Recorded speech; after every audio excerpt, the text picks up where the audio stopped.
Warren Hastings 1730 ईस्वी में company के एक क्लर्क के रूप में कलकत्ता आया था और अपनी कार्यकुशलता के कारण कासिम बाजार का अध्यक्ष, बंगाल का गवर्नर एवं कंपनी का गवर्नर जनरल बन गया। यानी कि वॉरेन हेस्टिंग्स 1750 ईस्वी में, यहाँ पर है 1750 ईस्वी में कंपनी के क्लर्क के रूप में कलकत्ता आया था। तो कब आया था? 1750 में। वॉरेन हेस्टिंग्स के बारे में अगर जानकारी प्राप्त करें तो 1774 से 1785 इनका टाइम पीरियड। इसने राजकीय कोषागार को मुर्शिदाबाद से हटाकर कलकत्ता लाया। 1772 ईस्वी में इसने प्रत्येक जिले में एक फौजदारी व दीवानी अदालतों की स्थापना की। फौजदारी अदालतें सदर निजामत अदालत द्वारा निरीक्षित होती थी। नाजिम द्वारा नियुक्त दरोगा अदालत की अध्यक्षता करता था। दीवानी अदालत में कलेक्टर मुख्य न्यायाधीश होता था। जिला फौजदारी अदालत एक भारतीय अधिकारी के अधीन होती थी, जिसकी सहायता के लिए एक मुफ्ती और एक काजी होता था। कलेक्टर इस न्यायालय के कार्य की देखभाल करता था। कलकत्ता में एक सदर दीवानी अदालत और एक सदर फौजदारी अदालत की स्थापना की गई। सदर दीवानी अदालत में कलकत्ता कौंसिल का सभापति और उसी कौंसिल का 2 सदस्य राय रायन और मुख्य कानूनगो की सलाह से न्याय करते थे। सदर फौजदारी अदालत में नायब निज़ाम, मुख्य काजी, मुफ्ती और 3 मौलवियों की सलाह से न्याय करते थे। जिले की दीवानी और फौजदारी अदालतों के मुकदमे अंतिम निर्णय के लिए सदर अदालतों में भेजे जाते थे। दीवानी मुकदमों में जातीय कानून अर्थात हिंदुओं के संबंध में हिंदू कानून और मुसलमान के लिए मुस्लिम कानून लागू किया जाता था, जबकि फौजदारी मुकदमे में मुस्लिम कानून लागू किया जाता था।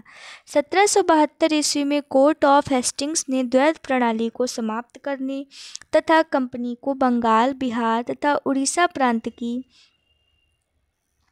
शासन व्यवस्था का उत्तरदायित्व संभालने का आदेश दिया। वॉरेन हेस्टिंग्स ने दोनों उप दीवानों मोहम्मद रज़ा खां और राजा सिताब राय को पद से हटा दिया गया। 1772 ईस्वी में वॉरेन हेस्टिंग्स ने एक नई भू राजस्व पद्धति लागू की, जिसे इजारेदारी प्रथा के नाम से जाना जाता है। इस पद्धति को अपनाने का मुख्य उद्देश्य अधिक भू राजस्व वसूल करना था। इसकी मुख्य 2 विशेषताएं थीं। इसमें पंचवर्षीय ठेके की व्यवस्था थी और इसके अंतर्गत उच्चतम बोली लगाने वाले को लगान वसूली का अधिकार दिया गया। हेस्टिंग्स ने नवाब की देखभाल के लिए मीर जाफ़र की विधवा मुन्नी बेगम को उसका संरक्षक नियुक्त किया।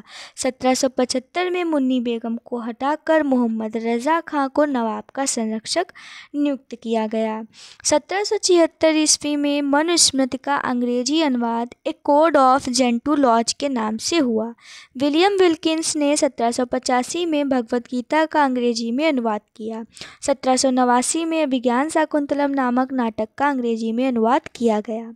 हेस्टिंग्स ने 1781 ईस्वी में कलकत्ता में मुस्लिम शिक्षा के विकास के लिए प्रथम मदरसा स्थापित किया। इसी के समय 1782 ईस्वी में जोनाथन डंकन ने बनारस में संस्कृत विद्यालय की तथा सर विलियम जोन्स ने 1784 ईस्वी में the Asiatic Society of Bengal की स्थापना की। तो एशियाटिक सोसाइटी ऑफ बंगाल की स्थापना किसने की? विलियम जोन्स ने 1784 ईस्वी में। 1804 में बम्बई में एशियाटिक सोसाइटी और 1823 में लंदन में Asiatic Society of great Britain की स्थापना हुई।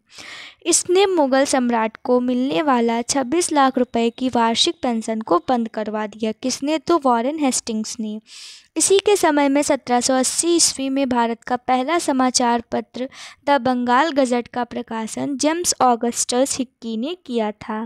इसी के समय में रेगुलेटिंग एक्ट के तहत 1774 ईस्वी में कलकत्ता में एक उच्चतम न्यायालय की स्थापना की गई, जिसका अधिकार क्षेत्र कलकत्ता तक था। कलकत्ता के बाहर का मुकदमा तभी सुना जाता था जब दोनों पक्ष सहमत हों। इस न्यायालय में अंग्रेजी कानून लागू होता था। इसका मुख्य न्यायाधीश एलिजा इम्पे था, जिसे 1782 में इस्तीफा देना पड़ा। हेस्टिंग्स ने बंगाली ब्राह्मण नंद कुमार पर झूठा आरोप लगाकर न्यायालय से फांसी की सज़ा दिलवा दी थी। प्रथम आंग्ल मराठा युद्ध 1775 से 1782 ईस्वी एवं द्वितीय आंग्ल मैसूर युद्ध 1780 से 1784 ईस्वी वॉरेन हेस्टिंग्स के समय में ही लड़े गए।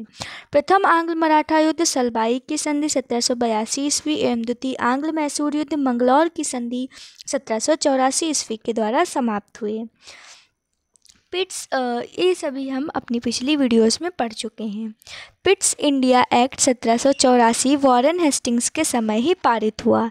इसी के काल में 1772 में बोर्ड ऑफ रेवेन्यू की स्थापना हुई। हेस्टिंग्स ने संपूर्ण लगान के हिसाब की देखभाल के लिए एक भारतीय अधिकारी राय रायन की नियुक्ति की। इस पद को प्राप्त करने वाला पहला भारतीय दुर्लभ राय का पुत्र दुर्लभ राय जो भारतीय हैं उनका पुत्र राजा राजबल्लभ था। पिट्स इंडिया एक्ट 1784 ईस्वी के विरोध में इस्तीफा देकर जब वॉरेन हेस्टिंग्स फरवरी 1785 ईस्वी में इंग्लैंड पहुंचा तो बर्क द्वारा उसके ऊपर महाभियोग लगाया गया, पर 1795 ईस्वी में इसे आरोपों से मुक्त कर दिया गया। 1786 में हेस्टिंग्स के जाने के बाद लगान परिषद का पुनर्गठन किया गया और एक नवीन अधिकारी मुख्य सरिस्तादार जो है उनकी नियुक्ति की गई और जिनका कार्य सभी कानूनगों के कागज़ों की देखभाल करना था। इस पद पर प्रथम नियुक्ति की अगर बात करें तो वो हुई थी जेम्स ग्रांट की। किसकी हुई थी? जेम्स ग्रांट की। सुरक्षा प्रकोष्ठ की नीति यानी ring fence policy Warren Hastings से संबंधित है। ये थे वॉरेन हेस्टिंग्स। फिर है सर जॉन मैकरसन 1785 से 1786 ईस्वी। इसे अस्थायी गवर्नर जनरल नियुक्त किया गया था। लॉर्ड कॉर्नवालिस 1786 से 1793 और 1805 ईस्वी। इनको हम अपनी नेक्स्ट वीडियो में कवर करेंगे। Thanks for watching.